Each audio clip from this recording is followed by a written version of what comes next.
Last week I had a meeting with the IMF team, came to Colombo, and they told me that we had overperformed, which is rather surprising. I suppose the crisis affected us all adversely. I need not say how business suffered. The number of small businesses that had to close, the number of people who left this our country. But it also gave us an opportunity to correct what was wrong. This is why I spoke with the IMF and agreed with them to do the debt restructuring.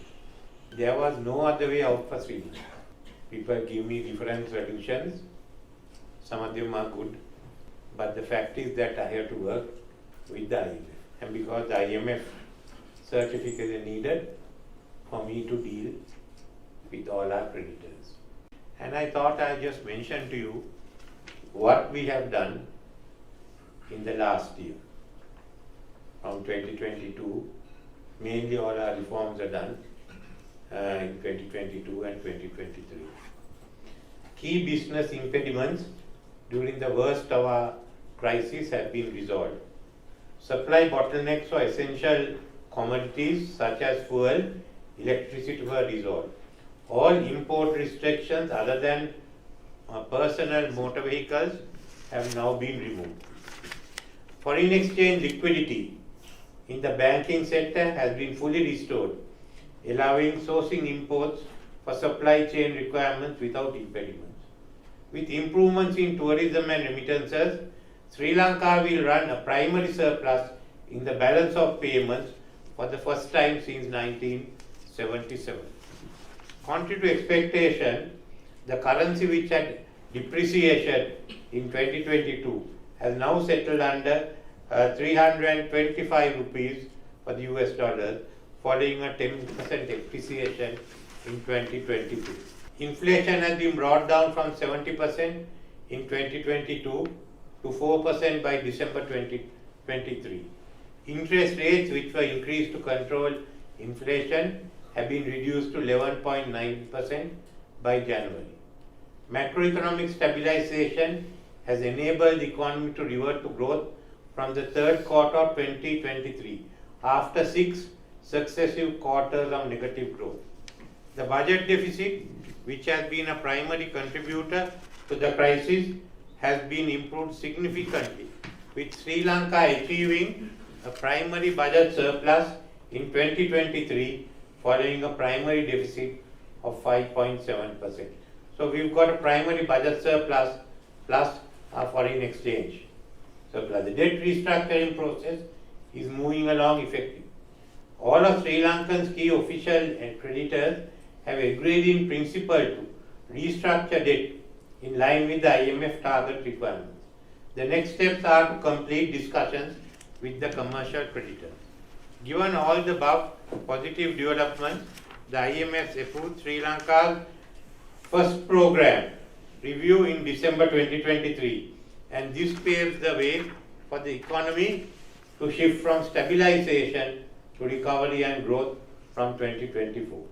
Growth is expected driven by export of goods, services and investments, including FDI. Government is developing access to market for businesses established in Sri Lanka by expanding the network of trade agreements. Following the successful conclusion of an FTA with Singapore, we have now concluded an FTA with Thailand, which we will sign on 3rd of February. The government is also in the latter stages of talks to conclude a comprehensive FTA with India, including trade in services along with an investment agreement. A similar agreement will be entered into with China, and talks will commence soon with other Southeast Asian nations. Sri Lanka has also initiated accession to RCEP and is awaiting institutional arrangements for accession to be finalized by RCEP to proceed. Along with deeper integration in Asia, Sri Lanka also has access to GSP+, providing extensive duty-free access to the European markets. Other priority sectors for growth and investment include renewable energy, agriculture modernization, tourism, IT and related sectors and logistics. The government will also welcome private investments into infrastructure development in the form of public-private partnerships with a PPP law to provide legislative and procedural clarity in the final stages of drafting. There are also opportunities for investments in the divestment of state-owned enterprises. This provides investors access to a mature business in critical sectors such as telecommunications, financial services, transportation services, energy, among others. A SOE restructuring law is also in the final stages of drafting.